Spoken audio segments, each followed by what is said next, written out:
we are mildly interesting guys, and we talk about some stuff.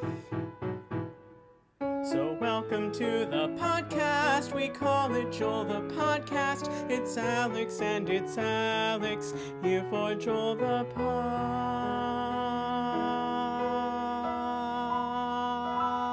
Podcast. Hello everybody, I'm Alex. And I'm Alex. And this is our podcast, Joel. Here we are in September. It's our second September podcast. Is it? Yeah, last week was also September. Huh. Okay.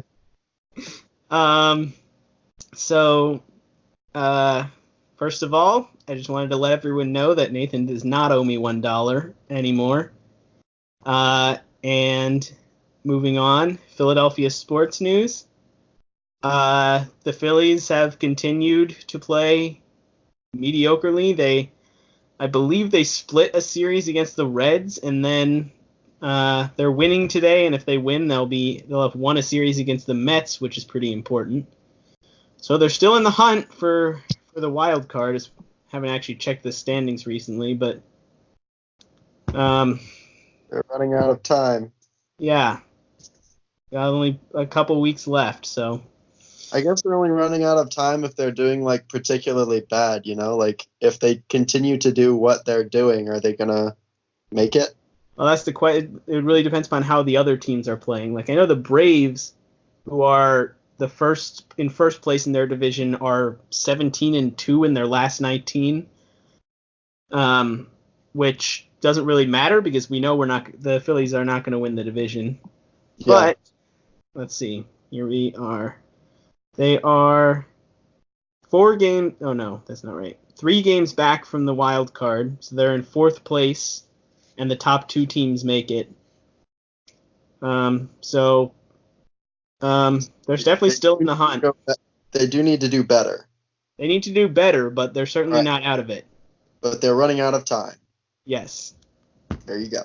All right. Thank you for that insightful update.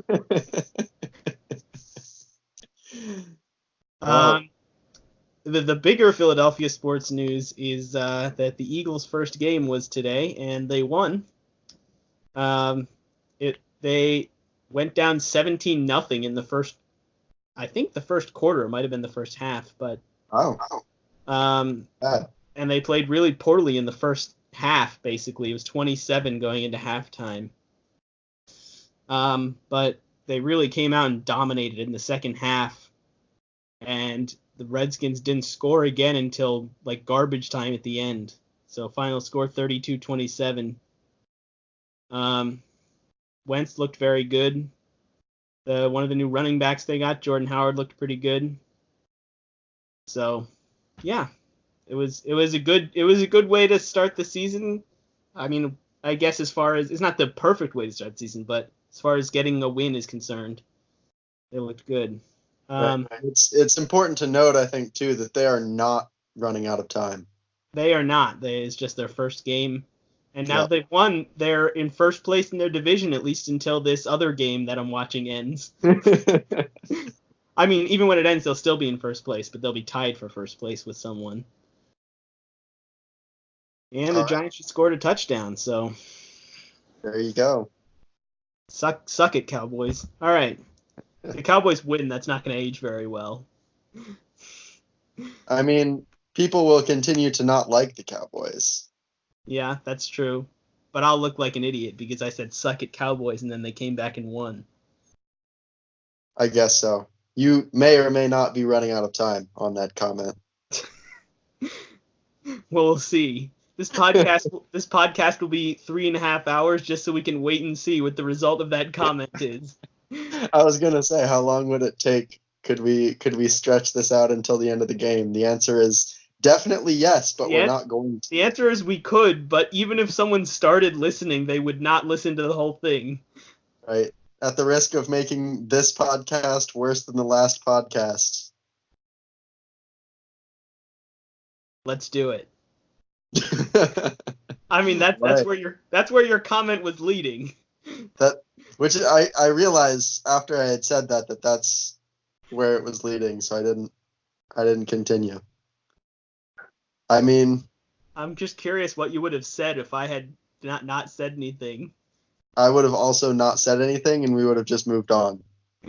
All right. Cool. I wanted to take a moment to share some official podcast news.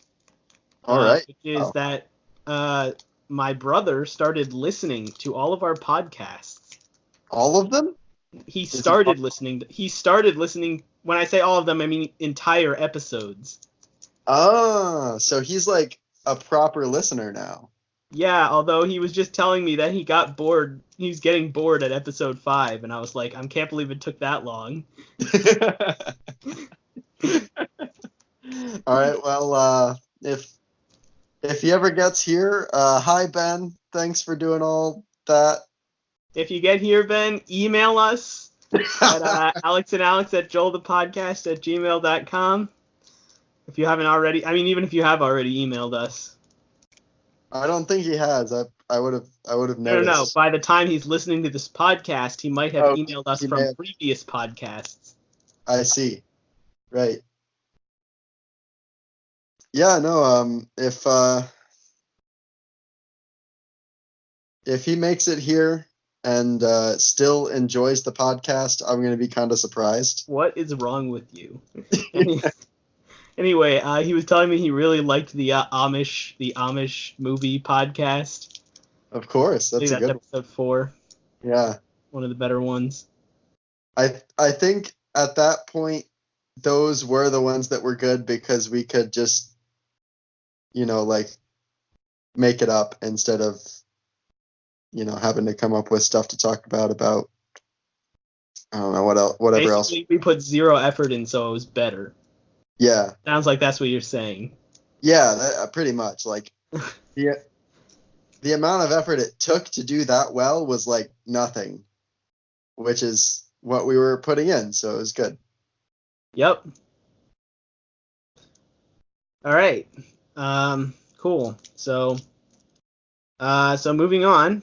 Today, our topic is the 2007 New England Patriots.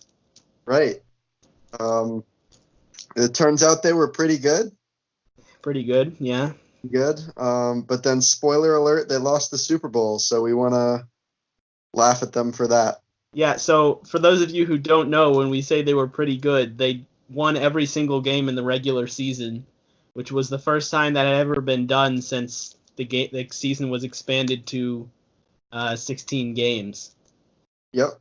So they were one of the best teams ever, and they somehow lost the Super Bowl to Eli Manning and the Giants in an upset. All right, so we're going to go through and kind of just comment on their season here. You know what I realized is we haven't done our song actually in a while. What do you? Oh, I thought you meant like the intro song. I was like, what are you talking about? Which we of course played at the beginning of this episode. Back-to-back times at the beginning of this podcast. Yeah. No, I mean the part where we listen to a song and comment on it. Well, we did, or at least I have listened to the last song we talked about listening to. So if we wanted to do that, sure. So we interrupt the main part of our podcast to go back to a side part of the podcast. Right. So we listened to what's the name of the song? It's like Am I a Man or Am I a Muppet? It seems too long to be the name. I don't know the actual name because I found it through YouTube videos. Like people had uploaded that section of the movie, It's called Man or Muppet. All right. I was going to say some of them were called Man or Muppet, some of them were called other things, but it's I didn't know which random YouTubers to trust. Fair enough. So Man or Muppet is from the movie. What's the name of the movie? The Muppets. That's the name of the movie, The It's Muppets. just The Muppets. Um, it was came out in 2011 and it won the Oscar for Best Original Song. Tell me what your thoughts on the song are. Well, all right. I think I'm a little bit. I went into this with the wrong mindset because you told me that it won the Oscar for Best Original Song. And like, I'm not trying to say it's not a good song, but I was expecting something like way more than what it was, you know? Like when you said it won an Oscar, I'm like, man, that's pretty good, right? I mean, I get what you're saying, but you have to consider that not many movies like actually have original songs in them or put much effort into original songs. So it just had a low bar to clear. That's what we're getting at. However, I mean, I actually disagree. I like if I obviously I had heard that not obviously, but I had heard this song Yeah. before we decided to do this, and I had actually heard the song before it won the Oscar, I think. Hmm. And but I would this is like the exact type of song I mean it's such a good song. I love it. No, I agree. It is good. I think my expectations had been set too high. I'm just I'm just curious what else your expectations could have been. I I think basically what happened was I my gauge of like how good something has to be to win an Oscar, 'cause, like you things win Oscars every year. Yep. So like it just has to be the best thing within a year. Yes. And sounds like best original song in a movie is not something that comes up too much. So like being the best one of that year, I mean, it's not easy probably, right? But like, you know, So I get that you're not actually saying it was a bad song, but it yeah, definitely sounds like you're ragging on the song. And I just want to be the person coming out and saying this is a great song. It certainly deserved the Oscar. It's yeah, I can't say anything else other than that it's a good song. Well all right, sung, well written. When they get to the last chorus where the guy goes, "I'm a man, I'm a muppet," that's like such like a triumphant like part of the song. yeah, Honestly, A plus in my book. all right. I mean, I can't disagree with anything you said there. So ignoring the fact that I thought like my expectations were like, first of all, my expectations were too high because it won an Oscar, and my understanding of what an Oscar means is like also too high. I think you've You already know what I said mean? this. You're just repeating Just stuff you already said. yeah, but you also okay. All right, All right. Yep, let's move that's on. enough of this. It was good. It was a good song and you're a terrible person. All right. Uh you were supposed to laugh at that. That was supposed to be funny. It hurt too much. All right. So getting back to the Patriots, man, Yeah, I can't believe I am even saying those words. we need First of all, I just want to say, let it be known that I hate the Patriots and am detesting even discussing their success. But they were really good. So I just want to say that before anyone accuses me of being a Patriots sympathizer. right. I think actually we have done something like this before on the podcast, talking about the Patriots. Um, Oh yeah, I forgot. but it was like in a not a serious way. Right. So unfortunately, I think despite our best efforts, people are going to think that we like the Patriots. Well, that is a risk I'm willing to take since no one will listen to this. So, All right. That's all right.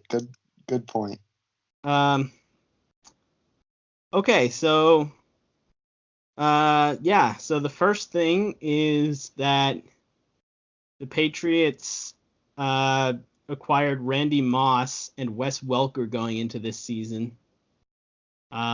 So obviously Wes Welker is a good receiver, but Randy Moss is in fact one of the best receivers of all time. And to pair him up with Tom Brady, one of the best quarterbacks of all time, really you can. I mean, obviously there's a lot of other aspects to the game, but you can see where the groundwork for success was laid here. Right. The results just kind of spoke for themselves. I was really surprised in the early bit of the season how dominating they were in their wins. Yeah. Like the scores were just absurd. And Yeah. it's really interesting to me how one team of like football professionals can be that much better than the other team of football professionals. Right. Yeah. And it's especially interesting in the Patriots case because here we are over a decade later and they're still like good, you know? Yeah. Not only is that the case, their reign of dominance continues, but at this point, during this season, this had already been well established. They won the division 6 out of the previous 7 years. So Yeah. not only is it now a decade later, over a decade later, are they still in the same era of their being really good, but they were already well established at this point. This has been going on for far too long. Yeah, yeah, it has. That is true. Um, so right, so the Patriots, um, so the Patriots played. Let's see, just looking at. It looks like they played the AFC North and the NFC East this year. Um, so, which they obviously won all the games, as we already said.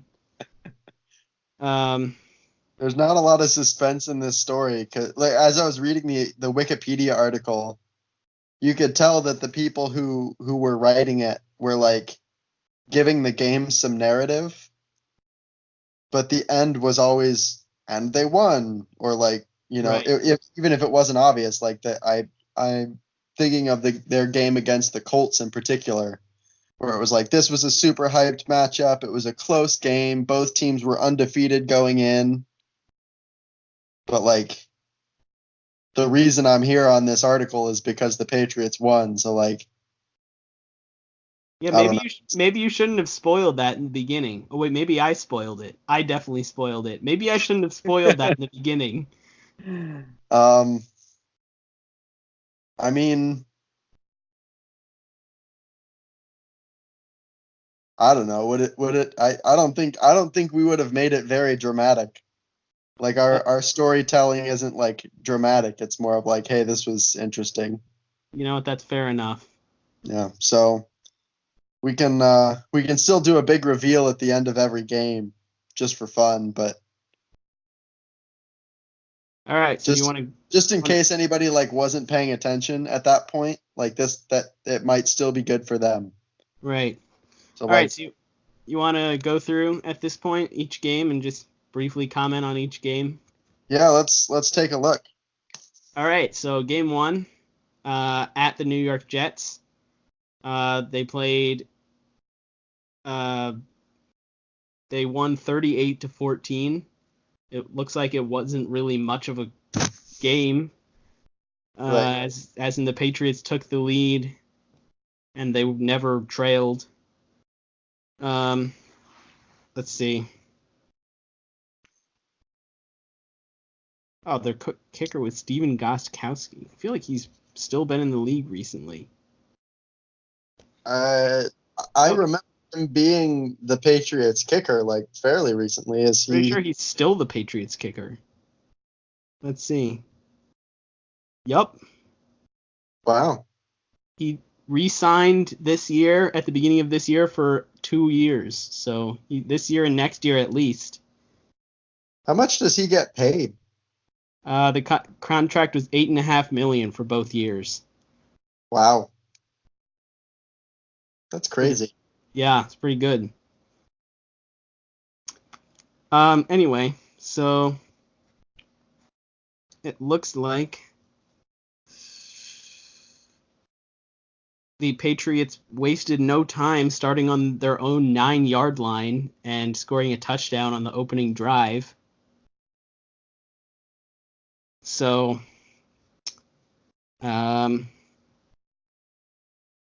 Yeah, I mean, just looking at the scores in the little tables here, mm-hmm. that's The I quarter by quarter score. yeah. Um, I mean, it's pretty clear that after a little while, the Jets just couldn't keep up. Like the Patriots are very consistently scoring, or at least, or even increasing their rate of scoring, and then if you can't do that as well, which most teams can't. Right. And actually, what I'm seeing here is that the Jets actually tied the game 7-7 in the second quarter. And the Patriots immediately came back and through 55 receiving yards from Randy Moss, they scored another touchdown. And then on the following kickoff, which opened the second half, the Patriots returned it for a touchdown. So at that point, I would say they pretty much just ran away with it. Game over. Yeah. Also notable to say is that this is the game in which Spygate occurred, where the Patriots were accused of filming the defensive signals of the Jets, and they were Right. and Belichick, their coach, was fined $500,000, and the team was fined $250,000. Oh, and they forfeited their first round pick the next year. That's interesting. I actually didn't know that. I mean, first round picks, I guess, are generally important, but with a team like this, a pick 1 year, Yeah, fair enough. I mean, clearly it didn't matter right? There, because here we are. they won 3 Super Bowls over the next 10 years or 11 years. Yeah. All right. So Cool. Moving on to week 2. looks like Uh, they just obliterated the Chargers, yeah. So they had San a Diego Chargers. yeah. So this was their home opener. Yeah, back when the Chargers were in San Diego. This is their home opener. Um, and I actually can't tell from looking at this, but I'm guessing it's a Sunday night game, Yeah, although it could have been a Monday or Thursday night game. It only tells me the time. But yeah, looks like just looking at the box score, they were winning 24-0 at halftime, which if you're the Chargers, got to be pretty demoralizing. I imagine so. Is there a? I guess it doesn't really describe this much. Is in the NFL, if you're just blowing a team out, is there ever a point where you just don't play your starters? There is not. I know what you're thinking of, like in basketball, Yeah, you have like garbage time where you just take all your starters out because the other team can't come back in the right. time that's remaining. But you don't really do that in the NFL. Interesting. Yeah. Uh, Basically, when you get down to a point where you don't think you really have to try anymore, at least on offense. Like the thing is in the NFL, you can actually score pretty quickly. Like even if you're down by 3 touchdowns, if the other team just sat down and did nothing, you could easily come back. Right. So on defense at least, you definitely still have to try. And then as far as offense, basically what they'll do is they'll just hand the ball off every play. Burn Um, clock. yeah, and run the clock, even if they end up having to punt. And then at the end of the game, if the other team can't do anything about it, then they'll just kneel. They won't even Right. run it. But yeah, so they don't ever take their starters out though, for the most part. Yeah. Um, So yeah, I feel like this is going to be extremely boring if we just like go through each game like this. So we may just want to hit some of the highlights. Yeah, I mean the results we've now gone through two games, and I mean basically could have said the same thing about each of them. Yep. Yeah. So Game three. let's Game three versus the same thing Bills. happened. Same thing. The Bills scored one touchdown in the first quarter and never scored again. Final score 38-7. Game It's four. important to note here, though, actually, that the Bills at one point were winning the game, 7-3. So this looks like it's the first lead that any team had on the Patriots the whole year. Right. And the Patriots did not forgive them and just scored a bunch of points after that and won. There you go. Game Um, four, another night game against the yep. Bengals rather. 34-13 the final. And once again the Patriots took a lead in the first quarter and never trailed. Yeah, I mean, that just that seems like it happened for most of the early season. That's what made me say earlier. Like it's these guys are all professionals at doing this, but I don't know. It doesn't seem like I don't know a whole lot about how each of these teams did in 2007, but what are the odds that all five of their first five opponents that they just obliterated were all bad, you know? Actually, looking at who they were, not that small, but Maybe they're still, just all bad. yeah, it's possible. But your point actually still stands in that the NFL has a lot of parity, Yeah. and in that meaning that teams that were the good teams don't tend to stay good for very long. Like out of the 12 teams that made the playoffs last year in the NFL, 8 of them weren't in it the previous year. Yeah. So, and the only exception to that is the Patriots. The Patriots have been good for the last basically like 15 to 20 years. Um, yeah, I feel like our narration of this may not be very interesting, but it really is remarkable just how much better the Patriots clearly were than every other team. Yeah, it's disgusting. All right, yeah, so on to game 5. Same story, 20-0 at the half, 34-17 the final. Um, Game 6 was interesting in the beginning. yeah, it looks like the Cowboys actually. So they were playing the Cowboys, and the Cowboys actually were home and scored 17 points in the second quarter to make it only 21-17 at the half. And by the end of the third quarter, it was still close, 31-24. But the Patriots scored 17 points in the fourth quarter to the Cowboys 3, which was really the end of the game there.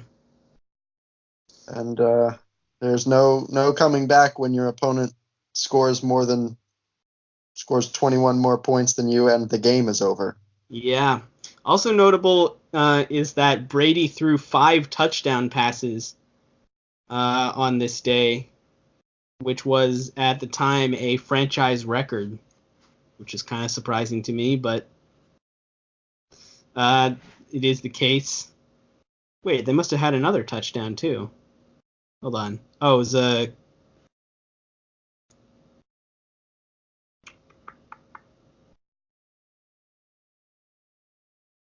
run touchdown. Yeah, so 5 TD passes by Tom Brady at the time, a franchise record. Yeah. Week 7, Miami Dolphins. Um, yeah, pretty much the score was 42-7 at halftime. That's pretty much all you need to know. That's horrendous. Um, man, that's brutal, honestly. It So was it yeah, was at Miami too. Wow. yeah, Miami at Miami. Also, this is not really relevant, but the referee for this game was Pete Morelli, who is hated in Philadelphia from a game 2 years ago, I think, where he called like 14 penalties on the Eagles and like 4 on the other team. I don't even remember but the Eagles still ended up winning the game despite that. Yeah. But yeah, everyone hates Pete Morelli in Philadelphia now. It's interesting that that's the case after they won the game. Like I could understand if he cost them the game or something, like Right. Yeah. But Also, I'm just now noticing that the Patriots seem to also have Junior Seau on their team, who is a very good defensive player. Yeah, honestly, lost in all of their offensive like being incredible, as their defense was still pretty decent this year. It looks like. Okay. Yeah. So week 8 versus Washington. Yeah, the Washington scored 7 points in the fourth quarter, and the final score is 52-7. right, So that's disgusting. yeah, that's I don't know. I don't know how you endure that as a foot, just like getting that. The Redskins were 4-2 at the time of this game. Wow, really? Yeah. So Man, yeah, that is brutal. another dominant win, and that brings us to week 9, uh, the most interesting game of the regular season against the Colts. So it was the matchup. It was a rematch of the AFC Championship game from the previous year, which the Colts had won. And the Patriots, of course, won this game, but it was much closer than all the other games we've mentioned. From the looks of it, the Patriots didn't have a lead until the fourth quarter, Right. It, which is a first for them. I think it was like a last minute lead too, right? Like the Colts had it up until the very end. Uh, yeah. Yeah, I'm the just trying very to read last through. score was the Patriots touchdown that put them up 24-20. Wow. Okay. I also want to take a moment to comment. This is week 9, the ninth game, Yeah. and not only were the Colts undefeated. Actually, that's unrelated to my point. The Colts were undefeated, which is also very impressive. Yeah. But the touchdown uh, that that caused the lead to be 27-17 Colts. It was set the record for most touchdowns in a season for the Patriots. This is the ninth week. This is one game past the halfway point, and They've already set records he for the already set the record for the most touchdowns in the season. I assume passing touchdowns. right. Wow, Yeah, after 32. we get through these games, we've got to talk about all the records from this season because it's hilarious how just Stupidly good they were. yeah. Yeah, Wow. so unfortunately,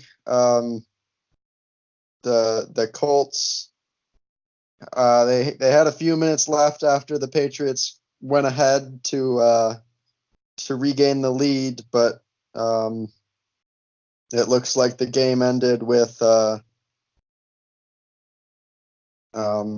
the I don't know, some defender, I don't want to go find it, stripping the ball from Peyton Manning as he was being sacked.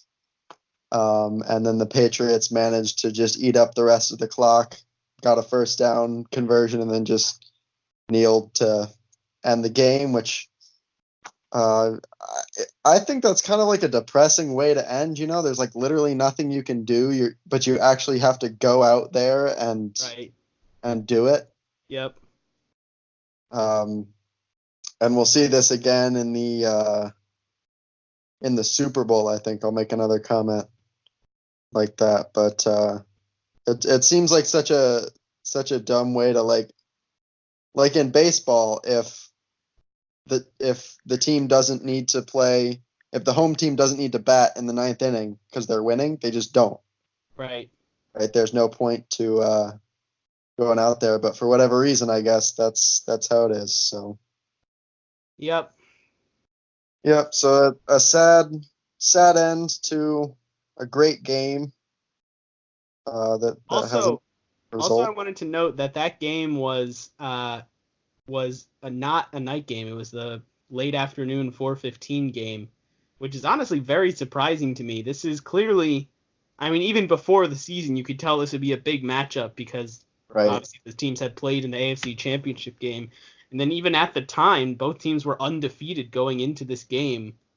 So it's just, I mean, normally that's the exact type of game you would want to put in prime time, but it was not a prime time game. Anyway, moving on. Meanwhile, this next game was prime time. for for some reason, yeah. So yeah, the score was 35-7 at the half against the Bills. Uh, Yep. Final score 56-10. So yet another dominant offensive and defensive performance by the Patriots. Yeah, and the Bills, I'm reading the first sentence here. The Bills had won 5 of 7 games since their week 3 loss to the Patriots. Yeah, not So, bad. it's not like they had been doing terribly, but they came in and at home lost worse than they had the first time. Also interesting to note that more records that we get into the 5 touchdowns that the Patriots had in the first half were all to Randy Moss, which was the Patriots franchise record for touchdowns by a player in a game set in the first half, Jeez. and it was also tied the NFL record for touchdowns by wait. Oh, sorry, it was only his 4th touchdown of the half. My bad. Tied NFL record for touchdowns for a single player before the half. Patriots franchise record for touchdowns by a single player in a game. There you go. Wow. And alas and alack, we get to week 12 versus the At least it Eagles. was a close game. Yeah, the Eagles came closer than any other team to beating them. Yeah. The final score was 31-28, and the Uh, Eagles were winning going into the fourth quarter. where they scored no points and the Patriots scored 7. Yeah, the Patriots intercepted A.J. Feely on their Eagles' final drive with 2:49 left. So Yeah, it uh, looks like McNabb wasn't playing, so yeah, so this is interesting. So this is an interesting part of Eagles lore because A.J. Feely was the backup to Donovan McNabb, yeah. and he came in and was absolutely amazing this season, I believe. Uh, Yeah. I think they won most of their games that he was in, and after that, he was never ever good again. He was just bad for like the rest of his career. Yeah. That's always funny too when you get like brief moments of a player being able to like play at a really high level and then it just, you know, as compare that to Tom Brady who's just been doing this over and over and over since 2000 or whatever. Also interesting to note was this is week 12, so the Yep. Patriots have played 11 games, Yep. and entering this game they had already clinched the AFC East. Um, so even if they had lost this and every other game in the season, they every other game for the rest of the season they would have still won the division. All right. Achievement. That's very good for them. Yep. So here we come to week 13 against the Ravens. Another The Ravens primetime also game. only lost by 3 points. What was that? The Ravens also only lost by 3 points. Yep. So tied with the Eagles for margin of loss. Yep. Um, Great this job. game, just looking at the box score, is extremely back and forth. 10-10 at the Yeah. half, 17-17 at the end of 3, and the Patriots only won by a field goal. So final score 27-24. Also looking interesting was uh, the Ravens threw a Hail Mary from their 45-yard line, which uh, which was caught, but at the Patriots 3-yard line, and he was tackled, and then the game ended. Yeah, that's a very disappointing way to lose. And I wonder if this season would have been as memorable had they lost at the last second like that. Like that sort of play Right, to me seems like a coin flip as to whether it's going to work or not after he's caught the ball. right. But that could have just changed everything about this. Kind of crazy. The Patriots kicked off from the Ravens 35-yard line on the final kickoff. What? The Ravens linebacker, I'll just read it to you. Um, on first and goal from the Ravens 8-yard line with 55 seconds remaining, the Patriots took their first lead since the first quarter on a Gaffney touchdown reception that was upheld by official review. After the play, Ravens linebacker Bart Scott received two 15-yard unsportsmanlike conduct penalties after throwing the official's flag into the stands, and Reed was flagged for being offsides on the extra point, setting up a Patriots kickoff from the Ravens 35-yard line. That's a hilarious reason to get unsportsmanlike conduct penalties. Well, You only get flagged for something and then you just pick up the flag and throw it into the stands. yeah, and that's honestly not the first time I've heard of that happening. That would be really fun to do, I think. Really just what happens if you just do that with all of their flags? Well, each referee only has one flag. So Yeah, so if you once get they flagged by a referee and you pick it up and throw it away and another referee comes and flags you and you get that one and throw it away. so each referee, if they see a second penalty, they throw their hat as a flag. Yeah. But after that, I don't really know. I guess they would just verbally issue the penalties instead of throwing anything. I mean, there's no What if real you reason. There's no real reason why you need a physical indicator of the penalty. It's just so everyone knows about it. Right. So I'm thinking then what if this NFL player picked up the referees and threw them into the stands? I think they would be arrested for assault. You think so? If you pick someone up and throw them, I mean, in a game of football though. okay, well, That's okay. to be expected. Even actually, it's not expected to pick up the referees and throw them. But even if he wasn't arrested, at the very least, he would be ejected from the game. I'm wondering what like obviously this is never going to happen. Like no player is going to do this. I'm just curious like how escalated you could force the like reaction to be to you just being upset about the penalty. Like toss the flags into the stands, steal the hats, Right. just run around in the middle of the I'm just field. imagining the player running around with like 6 referee hats on his head. And just like security personnel chasing after him, but he's like an NFL player, so like Yeah, there's he's not like much they can do. he's a linebacker, right? He's a very large person. So, and he's athletic. He was a Ravens linebacker, right? So, I mean, obviously they played the Patriots very close. I'm going to assume that the Ravens were also a good team. They were 4-7 at the time. All right. Well, they're in the NFL, so I'm going to assume that some of their players are pretty good. Yes. Uh, but yeah, no, the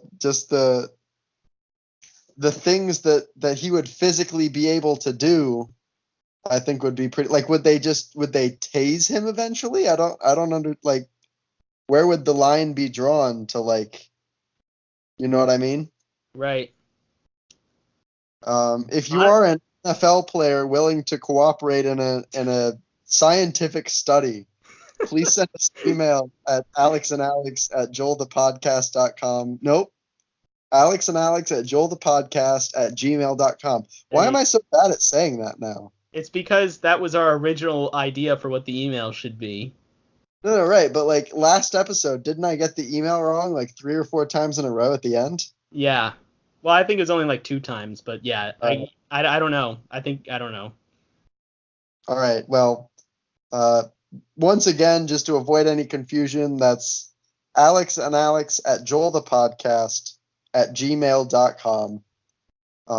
If you had messed it up on the clarifying one, it would have been very funny. I tried very hard. I tried the hardest that I've ever tried at anything on this podcast. That's saying something. I mean, I feel like it's true. I can't think of any other things that I And I was good. tried really hard. What I really mean is it's saying something about your effort on this podcast. Oh, I mean, like, I feel like that should just be understood to be not much, Yeah, right? pretty Like much nothing. Yeah, that's same. that's kind of the idea. Also interesting to note is that when the Patriots were driving for that go-ahead touchdown, they would have Brady threw an incomplete pass into the end zone on fourth down, but the play was called back for holding on one of the defensive players. Like they were so close to winning this game. Yeah, everything just kept going right for the Patriots, which has kept happening, I guess. Yeah. Anyway, here we That's why go. it's particularly annoying because it's not just that they're really talented, but like when they had the opportunity for things to go wrong, they just Never didn't do. quite. Yeah. Yeah. Also interesting to note, the last sentence of this summary is the game was the most watched program in the history of cable television. Yeah, that's crazy. Like I understand that sports games get a lot of views, but there's like so many things that have been on television in history, right? Like Right. Well, out of it is cable television, so it's not just all television. uh yeah. I don't specifically know really what that means, but it's still very impressive. So I wonder what the record is then for a non-cable television Right. program, whatever Yeah. that is. Maybe we'll look it up after. All Maybe right. it's also this game. Seems unlikely. All right. Week 14 versus the Steelers. It was actually a close game at the half. Patriots were winning 17-13, but Then Steelers the didn't. Steelers just didn't score anymore. Yep. So final score 34-13.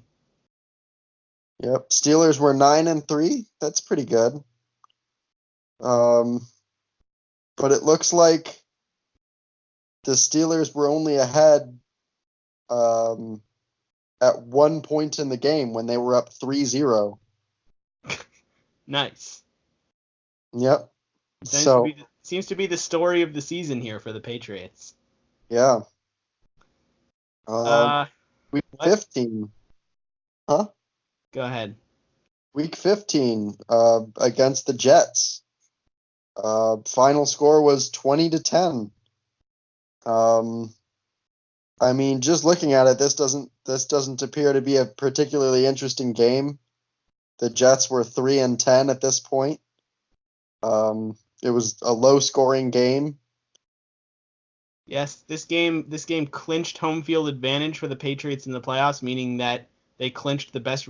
Honestly, we've been talking this whole time about how it's impressive that the Patriots, like all this impressive stuff about the Patriots, but this game they clinched first seed in the playoffs, and it took them until week 15, meaning that someone else at this point in the season could have won 14 games. Yeah. Um, yeah. So I passed the bye at some point. I wasn't really paying attention. The bye was when is the bye? 7, 8, 9. Week 10. Anyway, Yeah, right after the Colts. right. And then they took their week off and then just obliterated the Bills. Yep. The Bills. All right. All right. So yeah. So week 16, the Dolphins were 1-13 going into this game. The Patriots were 14-0. So needless to say, it was not a close game. Although, Patriots had 28 in the first half, and then I assume they just stopped trying because they didn't score in the second half, and I have to imagine they could have done, right? yeah. I mean, so it looks like they still played their starters actually. So Yeah. so a little bit of context. I know I said teams will always play their starters, but actually once they've clinched basically their playoff positioning, they tend to rest their starters. Um so like at this point in the season, it wouldn't have been unheard of for the Patriots to rest all their starters. Well, I guess they were still going for the perfect season is the reason they didn't.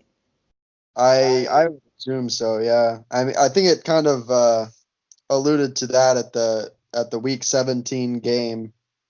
Um, so I'm guessing at this point they had that in mind. They'd probably had it in mind for a while. Right. All right. So We, week 17. yeah. So Once again, a very close game. and another interesting game because it was against the Giants, Right.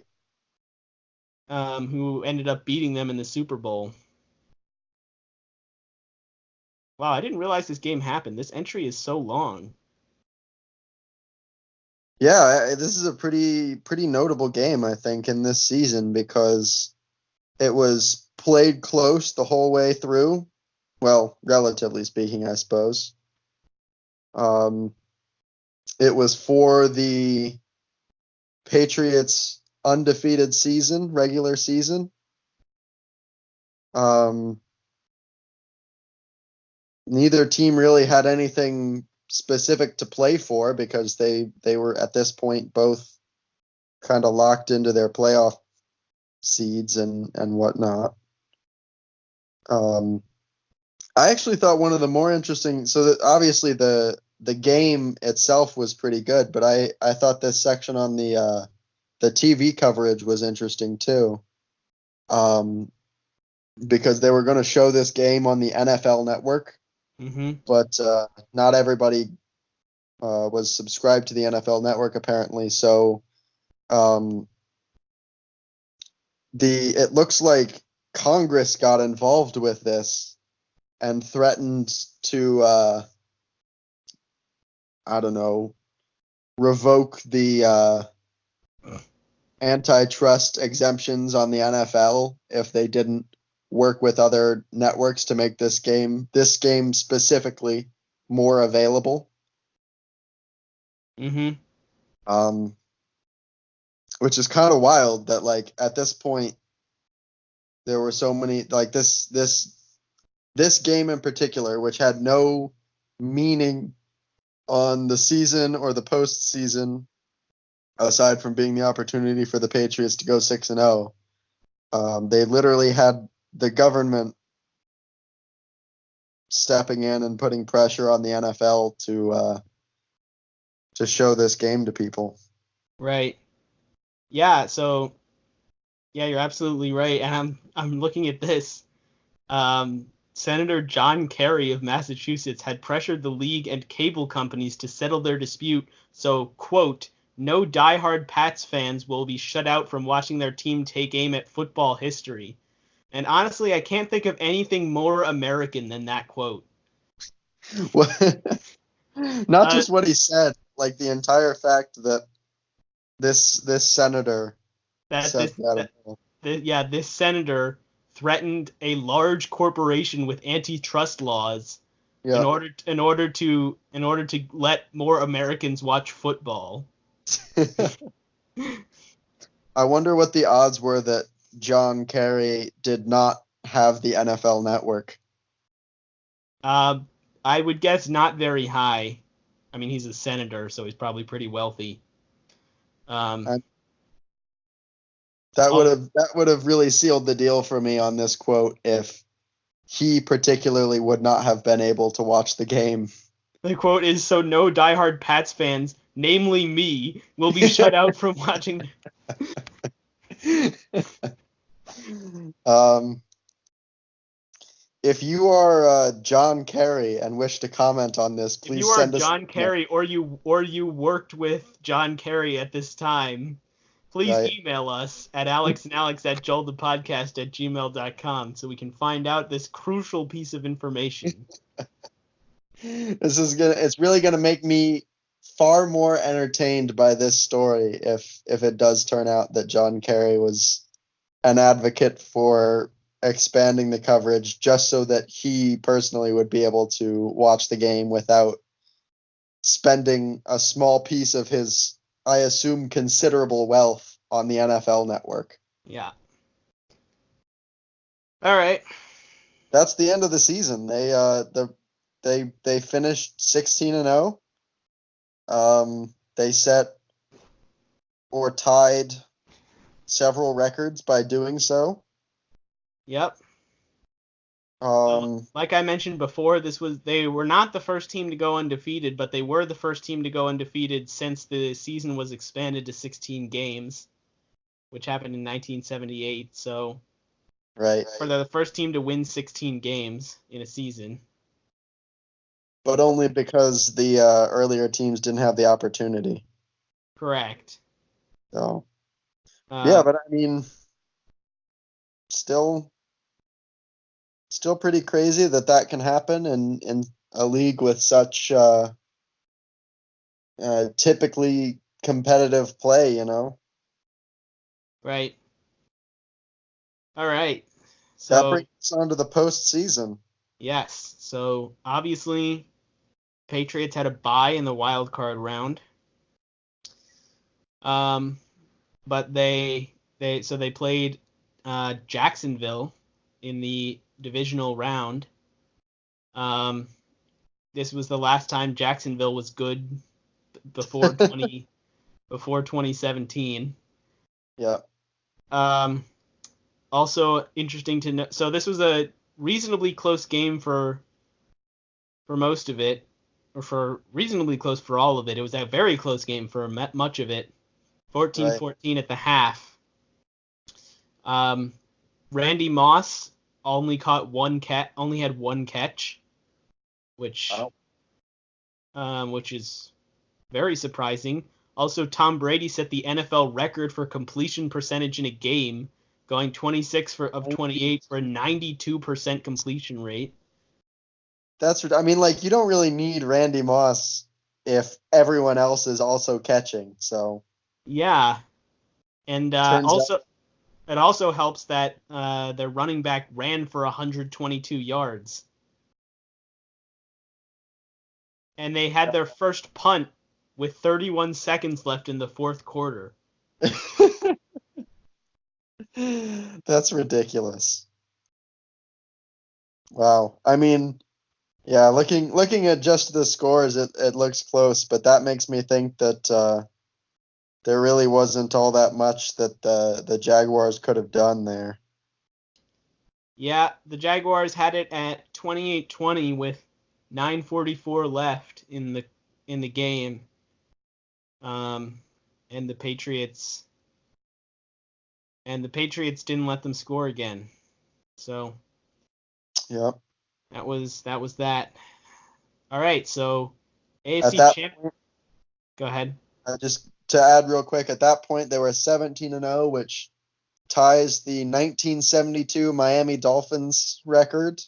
They, of course, had a perfect regular season and then went to win the Super Bowl. So literally the best they could have done was 17-0, and they did.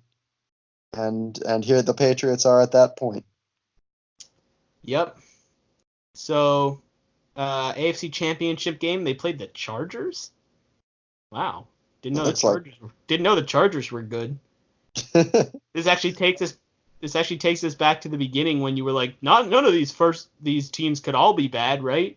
And it turns out you were right, because one of them was in the AFC Championship game. Yep. Huh.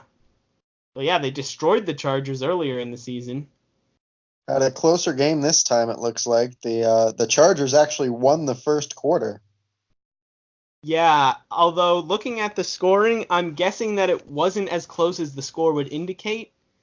Because let's see. Yeah, it looks like the Chargers didn't score a touchdown. Yes, that is Um, correct. and they intercepted Tom Brady 3 times. So the fact that they didn't score a touchdown after that, it tells you really that somehow the Patriots defense was the dominant player in this game. Right. Even on an off night, the Patriots still fairly easily won this game. Yeah, even though they had this historic offense, the defense really won this game. Yeah. So at this point, they were then 18-0, which was the new best record ever since, like I said, the Miami team from the 70s literally could not have won any more games because they didn't play any more games. Yep. So Super Bowl 42, they were playing the Giants. The Giants had gone, I believe, 10-6 in the regular season, That's and correct. they were the fifth seed. They were a wild card team. So they had played already 3 other playoff games before this one. Unlike Yep. the Patriots, only had to play 2. Yep. And They played at the University of Phoenix Stadium. What's the University of Phoenix Stadium? Is there a University of Phoenix that I don't know about? there is a University of Phoenix, but I believe it's mostly if not exclusively an online college. What are they So doing with a stadium? I suspect that they sponsored the Cardinals Stadium. So they paid Ah, for the naming rights so they could call it University of Phoenix Stadium. Although I don't know that for sure. So well, we can actually go let's. check real quick. Yep, we're Yep, that is correct. the home of the Cardinals. I want to know naming rights. There's a whole section. Look at that. The University of Phoenix, an online university, acquired the naming rights to the stadium for $154.5 million over 20 years. Yeah, so it looks like it's now called State Farm Stadium. Yes. It'll be called State Farm Stadium through 2036. All right. And the University of Phoenix will remain involved as a sponsor with the team in a reduced capacity as the Cardinals' official education partner. That's interesting. All right. Before we're too mean to the University of Phoenix, let's go back to the Super Bowl. All right. So, um, yeah. So this was a very close game. Uh, Patriots lost this game by 3 points. Um, 17-14, the Giants won. Yep. The Also, moment we've all been waiting for. also interesting to note that the Giants. This is actually completely unrelated, but the Giants had previously beat the Packers in the NFC Championship game, and the game was held in Green Bay, and the temperature outside during the game was like 1 degree Fahrenheit. Jeez. Just thought that was interesting. Not actually related to this. That's ridiculous. The heck, Wisconsin. All right, so yeah, so I think in this game, Eli Manning became the first person to beat Tom Brady in the Super Bowl, later to only be eclipsed by Eli Manning. I think 4 years later, and then Nick Yeah. Foles 2 years ago. So as you can see, Tom Brady is only beaten by amazing caliber quarterbacks in the Super Bowl.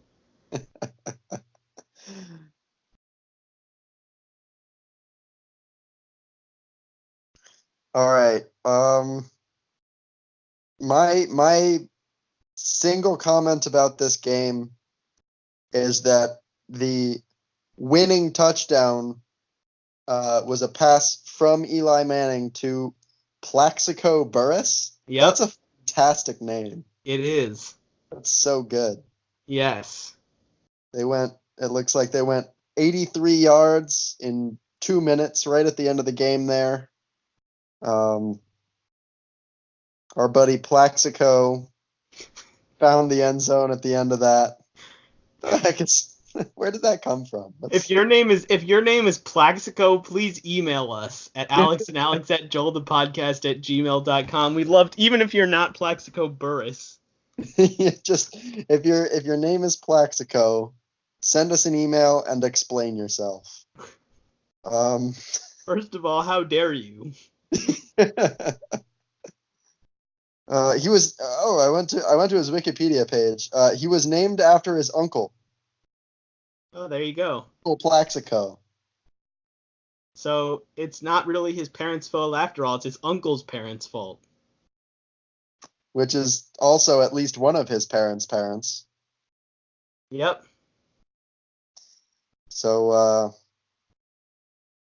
yeah, that's pretty cool. Also interesting to note is that they let's see, the Patriots ran a play that their final the Patriots final play uh was I assume a Hail Mary of some kind. Let's see. Um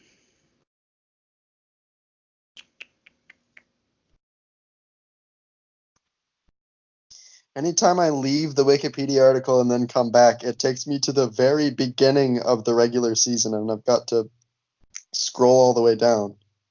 Um, wow.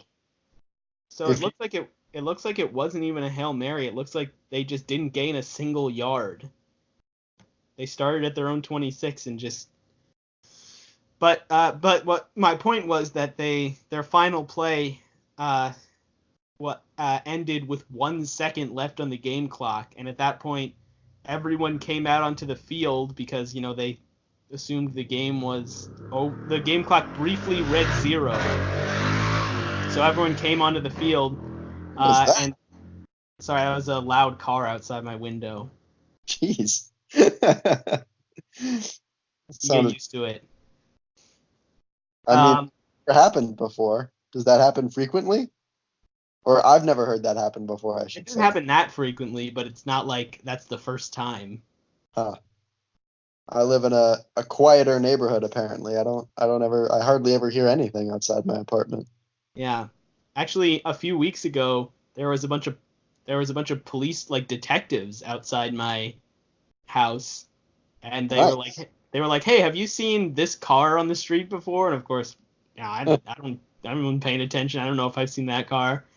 Um, and I don't really know what kind of the what happened, but there were two police officers sitting in a car for many hours, like next to that car for like that day, like probably like 6 hours. There were just police officers sitting in a car next to that car.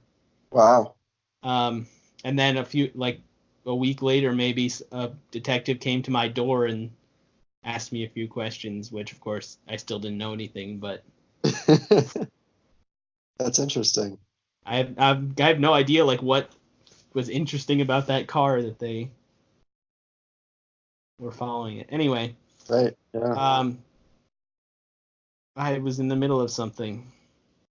Oh yeah, everyone came onto the field and the coaches hugged, and then the officials like cleared everyone off the field except that Belichick just went straight to the locker room after that and Yeah. didn't come back onto the field for the actual end of the game. I mean, I agree with him though, because the actual end of the game was they lined everybody up, 1 second on the clock. Eli Manning grabbed the ball and took a knee, and then it was over. Like, what was the point of being there? I mean, there's no real point. It's just the official's job to make sure all the rules are followed, and according to the rules, that has to happen. Yeah, which I said earlier was dumb. I'm going to say again that it's dumb. Um, Bill Belichick also seems to think that it's kind of dumb. I think Belichick just didn't really want to talk to anyone after losing his first Super Bowl.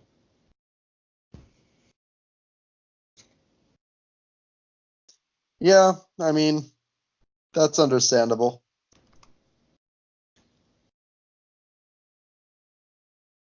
Anyway, so that's the end of the That's Patriots. Honestly, it's pretty much the only way. This is like the third worst possible ending from my perspective. The second worst possible ending would have been if the Patriots uh won the Super Bowl, and then the worst possible ending would have been if the Patriots had lost the Super Bowl to the Cowboys. So yeah, I'm happy that the Patriots lost, although I'm kind of sad that it was to the Giants. Um, Honestly, one funny thing is uh that people have been saying since Antonio Brown went to the Patriots is that Eli Manning, people call him Three Lie, needs to go back for his third Super Bowl to vanquish the evil Patriots, which seems highly unlikely based on their team going into the season. But like I said, a lot of parity. You never know. Yeah, it could happen, maybe. Yeah, it's not looking good though. They're losing 21-7. It's about to be halftime. So Well, my comment earlier seems to not be aging well. yeah. We could probably go ahead and call it now. Um, as long as they don't make a great comeback in the second half and then make this comment look bad. Right. I mean, it's not really that far gone for the Giants. The only thing is that the Giants really look like a worse team on paper. The Eagles pretty much had this exact same score at halftime. Only difference was 1 point, and the Eagles came out and scored 21 unanswered points. You would just need the Giants to perform better in the second half, which you're saying doesn't seem to be. Right, like the Eagles on paper are a better team than the Redskins. Yeah. So it seems more likely that they would be able to make adjustments. That's not to say that the Giants couldn't do that, but Well, it seems less likely there's literally no way to know. in advance. Yes. All right. So yeah. I Cool. want to wrap this up real quick by looking at the Crap. gigantic list of awards that the Patriots and specifically Tom Brady won this year. Yep. Tom Brady was, among many other things, the NFL MVP and NFL Offensive Player of the Year. Right. And there's a couple of notes under the table, um, right right there, Yep. right I there. see it. Yeah, I see Uh, it. for all of our listeners, they're right there. Um, so for the MVP voting, Brady received 49 of 50 votes. The other vote went to Brett Favre for some reason. Um, and then for the NFL Offensive Player of the Year, uh, Brady and Randy Moss combined received. Uh, nope, sorry. Brady, Randy Moss, and Wes Welker combined received 49 of 50 points votes. And the last vote went to Brett Favre. I'm willing to bet that the same person voted for Brett Favre for both of those things. And like, I don't know how you like personal bias aside. I don't know how you don't vote for such a dominant offensive team, you know? Right. Well, let's see. So, uh,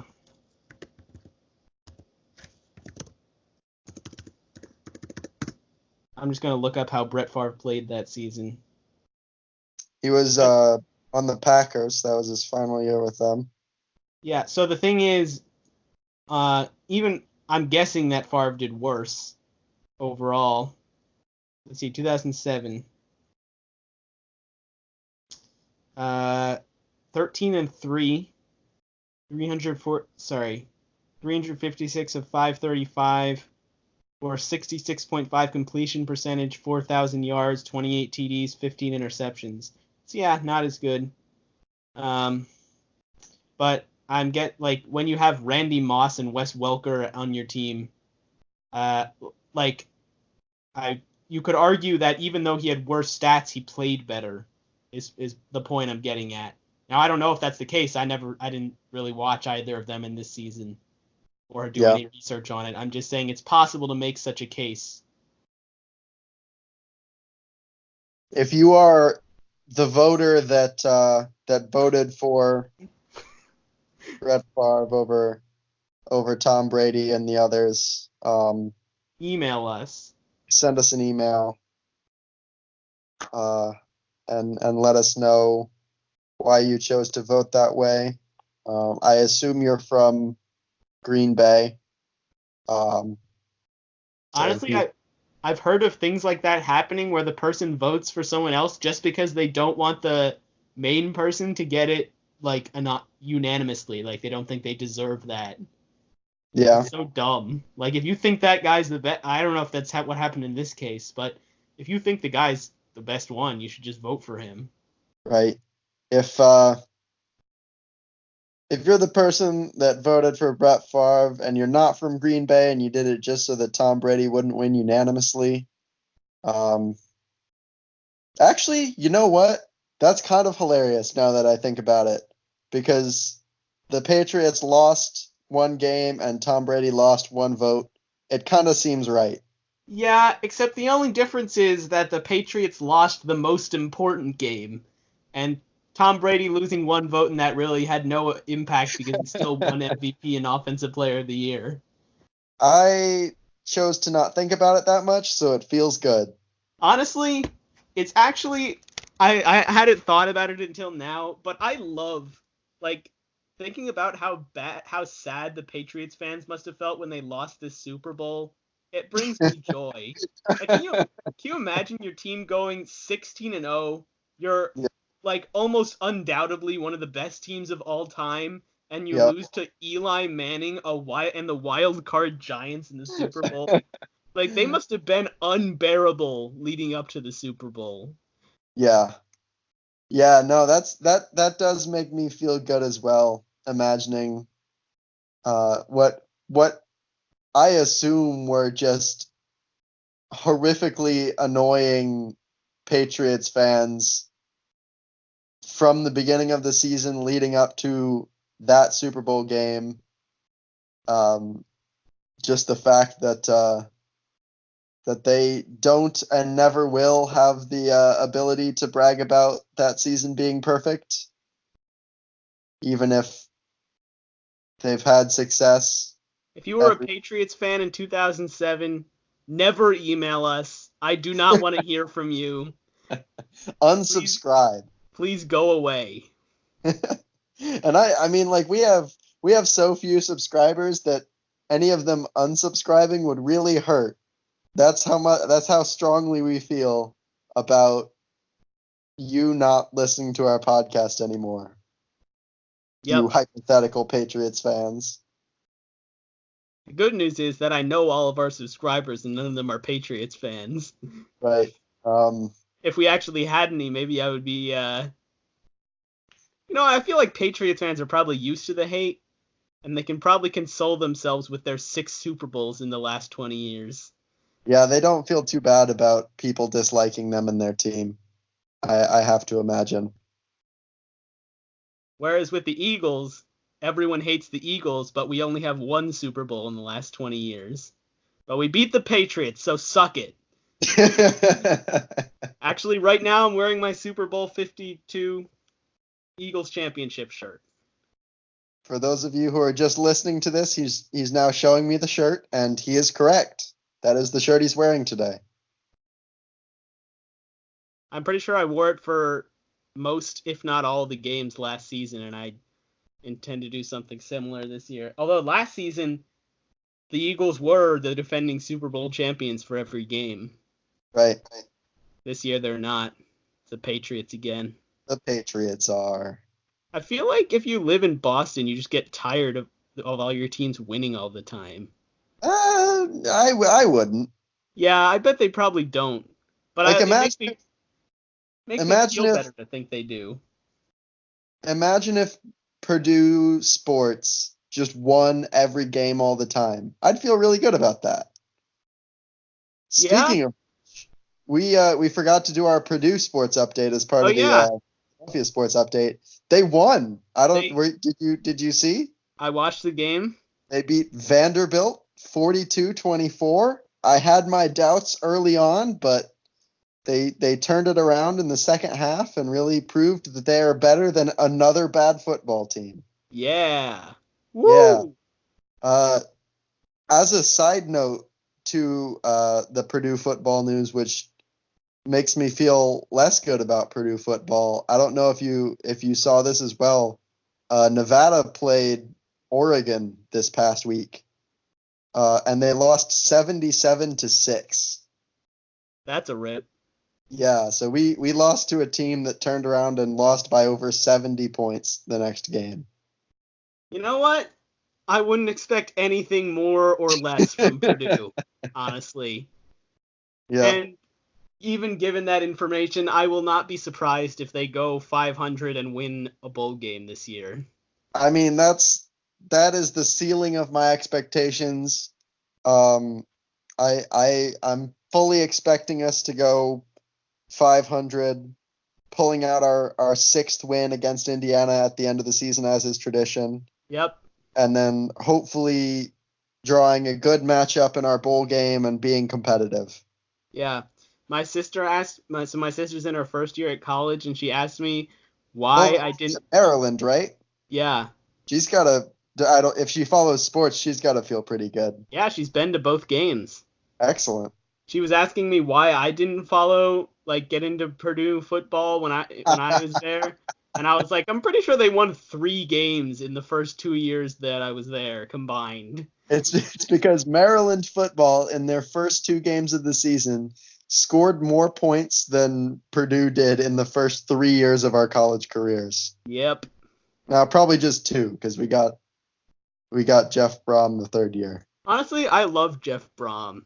He's Jeff Brom, if you're listening to this, email us at alexandalex@joelthepodcast@gmail.com. This is our new weekly bit where we shout out Jeff Brom for being a pretty good coach. Jeff Brom, thank you for not leaving us for a better team. We really appreciate it. I'm sure we're giving him enough money to not leave, but like it's got to be a little bit disappointing to not be as successful as you hope to be, you know? Right. Well, the thing was, he was offered the job at Louisville, I believe, last year, and that's like where he's from, right? Yes, he played. He was their quarterback, I think, in the 80s. Right. So the fact Not that all the 80s, but some of them. fact that he turned them down was really made me like him a lot. Yes, I really respect what he's come here to do. I know it's tough to completely turn around a program, but he's done a great job in his first couple of years. And I'm excited for the future. He seems to be recruiting pretty well, and obviously we've got some tough competition in the Big Ten, but I think we can at least be decently competitive. Yeah. Yeah, I agree. So anyway, we are way over time, so we should really wrap it up here. All right. Is this our longest episode ever? What are we Oh, at? absolutely. We're at 84 minutes. 84 minutes of the Patriots. That's going to be Yeah. the title of this episode. So yeah, Except it's going to replace 84 minutes with however long it actually is once we wrap it up. 86 minutes. 86 minutes of the Patriots. Yeah, It'll be our so most watched episode ever. I'm gonna like the keyword stuff. I'm gonna really like pile on. Um, all, Patriots suck. Patriots rock. Patriots are amazing. I hate the Patriots. exactly. The description is just gonna be a wall of text of like any possible opinion on the Patriots. It's just the word Patriots like 86 times. Patriots. Tom Brady. Patriots. 2007. New York Giants. I'm gonna call it. This episode is going to be titled Joel the Podcast, Episode 16, Patriots 2007 Highlights. No, it That should way, if just you search for the highlights, you you should. accidentally get our podcast of disliking how good the Patriots were. Yep. Or you could just name it just name it Patriots X86. All right. I thought this episode was in the beginning of this episode. I was like, this is going to be one of the worst episodes yet, and I think we redeemed it a little bit. We turned it Although around. although the length is probably a little bit of a detriment there. Yeah. So Honestly, I think if you listened to any of this episode, you're likely to listen to all of this episode because it's roughly the same thing all the way. Like I don't think we appealed to a very wide audience here, but I don't think we appealed to any audience here. all right. Well, If anyone wanted to actually listen to info about the Patriots season, they would just like watch the highlights from the season. that's why I'm calling this the highlights so that people Oh, accidentally that's a watch. good point. Actually, you know what? Definitely do that. If we actually have a target audience, they're the ones that are looking for highlights from the Patriots 2007 season. Um, if you listen to this podcast, please. No, I don't really want you to email us. We already covered that with the Patriots thing. You don't want Uh, people to email us? well, not the Patriots fans. Well, other people could listen to it, like people who I, like to listen to our podcast. I suppose. If you interacted with this podcast at all, positive experience, negative experience, As long as you're not a Patriots fan. as long as you're not a Patriots fan, please email us at alexandalex@joelthepodcast@gmail.com. Let us know what you thought of this episode. Give us suggestions for future episodes. Don't forget to like, comment, and subscribe. Um, are there any other? Oh, this episode is brought to you by Squarespace and Audible.